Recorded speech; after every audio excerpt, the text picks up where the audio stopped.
احادیث پڑھیں, رمضان پہ احادیث نکال لیں, سمپل گوگل پہ لکھیں حدیث آن رمضان پڑھیں.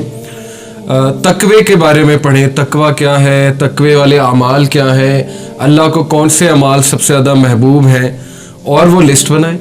اسی طرح مائنڈ پریپیئر ہوتا ہے نا, مائنڈ کو بھی آپ میسج دے رہے ہیں کہ بھائی پریپیئر ہو جاؤ اس منتھ کے بارے میں. ایسا نہ ہو کہ آپ ان پریپیئرڈ اس منتھ میں انٹر ہو اور پھر رینڈمنس ہو اور پھر پتہ بھی نہ لگے کہ کون سے اعمال کرنے. جتنا ویل پریپیئرڈ ہوں گے اتنا ہمارے لیے بہتر ہے. تو انشاءاللہ ہم کچھ بات کرتے ہیں, میں آپ کو کچھ سٹیپ بائی سٹیپ جو ہے وہ سجیشنز دیتا ہوں کہ اس منتھ میں انٹر ہونے کے لیے کیا کیا چیز انڈرسٹینڈ کرنا جو ہے وہ ضروری ہے. سب سے پہلا سٹیپ یہ ہے کہ you understand the nature of fasting. اور اس سے میری کیا مراد ہے؟ ظاہر ہے کہ جب روزوں کا ذہن میں نام آتا ہے تو پکوڑے, سموسے, رولز, یہ ساری چیزیں ذہن میں آتی ہیں جو کہ بڑا مشہور ہے ہمارے ہاں. بلکہ لوگ مائنڈ کر جاتے ہیں اگر ان کے سامنے پکوڑے نہ رکھو, وہ کہتے ہیں یہ افطاری صحیح سے کرائی نہیں اگلے نے. کوئی ہیلدی چیز رکھ دو مائنڈ کر جاتے ہیں, یعنی فروٹ ہیلدی ہے, کھجوریں ہیلدی ہیں, اور زیادہ نہ کھلاؤ تو لوگ غصہ بھی ہو جاتے ہیں جب افطاری کی جائے. تو اہتمام بہت کیا جاتا ہے ہمارے یہاں ماشاءاللہ سب کانٹیننٹ میں. روح افزا مسٹ ہے, پکوڑے مسٹ ہیں, چکوریاں کہہ لیں وہ آئلی پروڈکٹس مسٹ ہیں, پھر یہ سموسے اور رولز لوگ اسپیشل بنواتے ہیں. ٹھیک ہے, اللہ تعالیٰ کی حلال کردہ چیزیں کھانے میں کوئی حرج نہیں ہے, منع نہیں ہے, بلکہ خوشی کا موقع ہے, افطاری خوشی سے ہی کرنی چاہیے. بٹ بات یہ ہے نا کہ سم ویئر ڈاؤن دا لائن ان چیزوں کی وجہ سے ہم اصل مقصد سے ہٹ جاتے ہیں اور اپنے اوپر بہت برڈن لے لیتے ہیں. خواتین پہ بہت برڈن ہوتا ہے, مردوں کی ڈیمانڈ بہت ہوتی ہے, افطاری میں یہ ہونا چاہیے, سحری میں بھی یہ چیزیں ہونی چاہیے. پھر ہمارے ہاں بونگ پائے اور نہاری سے سحری ہو رہی ہوتی ہے اور پراٹھوں سے, تو اس کے بعد پھر ظاہر ہے پیاس ہی لگنی ہے, اس کے بعد نیند آنی ہے ٹکا کے. تو وہ بونگ پائے کھا کے جب آپ سو گے تو ٹکا کے سو گے, تو وہ روزے کا مقصد ہی ختم ہو گیا. اللہ تعالیٰ کا حکم تھا کہ روزے کو جتنا میکسیمم آپ جاگ کے گزار لو, جتنا اس کا وہ چیز فیل کر لو, روحانیت فیل کر لو. روحانیت اسی طرح آتی ہے, بھوک سے ہی روحانیت آتی ہے. جو بندہ زیادہ کھاتا ہے, زیادہ سوتا ہے, وہ روحانی تو کبھی نہیں ہو سکتا. یہ تو بنیادی باتیں ہیں, بنیادی اصول ہے. کم بولنا, کم کھانا, کم سونا, یہ روحانیت کی نشانی ہے. حکیم لقمان سے کسی نے پوچھا تھا کہ آپ کے ہاں اتنے لوگ آتے ہیں آپ سے مشورہ کرنے, آپ حکیم کیسے بن گئے؟ تو انہوں نے کہا کہ 6 چیزیں ہیں. کم کھاؤ, کم سو, کم گفتگو کرو, وعدہ جب کرو تو نبھاؤ, آنکھوں میں حیا پیدا کرو, جب بولو سچ بولو. یہ 6 ایک باتیں انہوں نے بتائیں, تفسیر میں آتا ہے سورہ لقمان کی. تو حکمت کی یہ نشانی ہے, اور ایگزیکٹلی یہی 6 چیزیں اس رمضان ہمیں انسٹل کر رہا ہے. اگر آپ غور کریں, جب انسان روزے سے ہوتا ہے, اللہ کے نبی نے اس کو کم بولنے کا جو ہے وہ اس طرف اشارہ کیا, خصوصاً اگر بری گفتگو ہے, لڑائی ہو, انسان کہہ دے جی کہ میں روزے سے ہوں اگلے کو. اور لڑائیاں بہت ہوتی ہیں رمضان میں, لوگ فرسٹریٹڈ ہوتے ہیں, جاب ہولڈرز اسپیشلی بائک پہ نکلے ہوتے ہیں, گاڑیوں پہ نکلے ہوتے ہیں, ظاہر ہے گرمی بھی ہوتی ہے, تو ان لوگ جو ہے وہ جھڑپ کر لیتے ہیں. لوگ فروٹ والوں سے لڑنے لگ جاتے ہیں, لوگ مختلف جگہ جا کر جو ہے وہ اپنا ٹیمپر لوز کر دیتے ہیں. تو اس کے بارے میں کلیئرلی رسول اللہ صلی اللہ علیہ وسلم نے فرمایا کہ اللہ تعالیٰ کو تمہاری بھوک اور پیاس کی کوئی ضرورت نہیں ہے. اگر تم زبان کا ہی خیال نہیں کر رہے ہو, بیک بائٹنگ کر رہے ہو, اگر تم سخت زبان ابھی تک استعمال کر رہے ہو, یا تمہارے دل نرم نہیں ہوئے, تو دیکھیں ہر چیز کی پریکٹس ہے رمضان میں, اور یہ سارے اعمال تقویٰ کی طرف لے جاتے ہیں. تقوی کی ٹریننگ ہے. اسی لیے اللہ نے قرآن مجید سورہ بقرہ آیت نمبر 183 میں کہا, یا ایھا الذین آمنوا کتب علیکم الصیام کما کتب علی الذین من قبلکم لعلکم تتقون. اے لوگو جو ایمان لائے ہو, رمضان ہم نے تم پر روزے ہم نے تم پر فرض کیے ہیں جیسے پچھلی قوموں پر فرض کیے تھے, لعلکم تتقون, تاکہ تم متقون بن جاؤ, تقوی والے بن جاؤ, پرہیزگار بن جاؤ. یہ ٹریننگ ہے پرہیزگاری کی.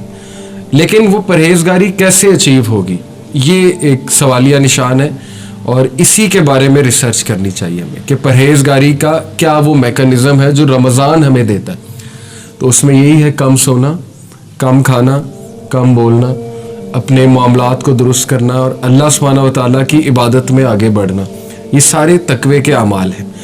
تو آپ نے دیکھا ہے کہ بہت سے لوگ جو ہے وہ بڑے بڑے گولز تو بناتے ہیں رمضان کے حوالے سے, لیکن آہستہ آہستہ وہ گولز ختم ہوتے جاتے ہیں یا وہ اچیو نہیں کر پاتے انہیں, اور رمضان ایک عام سا منتھ پھر رہ جاتا ہے ان کے لیے, بس 5 نمازیں چل رہی ہوتی ہیں, اس کے علاوہ کچھ خاص جو ہے وہ نہیں ہو پاتا, کیونکہ روٹینز بھی آج کل ایسی ہیں. اب رمضان آپ کو پتہ ہے کہ وہ ایسے ڈیز میں جو ورکنگ آورز ہیں, زیادہ تر لوگ آفس میں ہوں گے, اسکول میں ہوں گے, یونیورسٹیز میں ہوں گے. اپریل کا منتھ جو ہے وہ ظاہر ہے ایک ورکنگ منتھ ہوتا ہے, تو اس میں کس طرح ریئلسٹک گولز بنانا اور ان گولز کو اچیو کرنا یہ ہمارے لیے بہت ضروری ہے, اور وہ گولز کس لیے بنانے ہیں یہ بھی ہمارا جاننا بڑا ضروری ہے. دوسرا دیکھیں, میں ریسنٹلی دبئی گیا تو دنیاوی سفر کے لیے ہم اتنی پریپریشن کرتے ہیں, اتنی ریسرچ کرتے ہیں, ٹو ڈو لسٹ نکالتے ہیں, ایک ایک چیز ریسرچ کرتے ہیں, places to visit in Dubai, which places are worth my money, my time, my effort وغیرہ وغیرہ. لوگوں کو کال کرتے ہیں کہ مجھے بتاؤ میں دبئی آ رہا ہوں یا فلانی جگہ آ رہا ہوں, میں کہاں جاؤں, کیا کروں, کہاں جانا چاہیے. کیا یہی ریسرچ, یہی انٹرسٹ رمضان کے لیے ہے ہمارا؟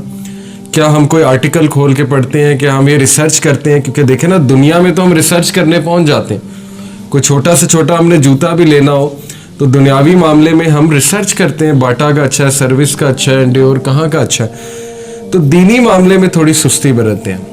دینی معاملے میں ہم اس کے انتظار میں رہتے ہیں کہ کوئی بتائے گا ہمیں آ کے. تو ایسے نہیں ہوتا ہے.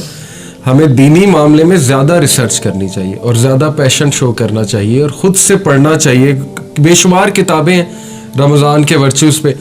ہمیں ایسے اعمال کی لسٹ نکالنی چاہیے جو سب سے بہترین اعمال ہے اللہ تعالیٰ کے نزدیک, کیونکہ we are entering a great month, جس منتھ میں ریوارڈ زیادہ ہوتا ہے. اوبیس سی بات ہے, ایک عام سا عمل آپ کریں گے اس کا بہت گریٹ ریوارڈ ہوگا.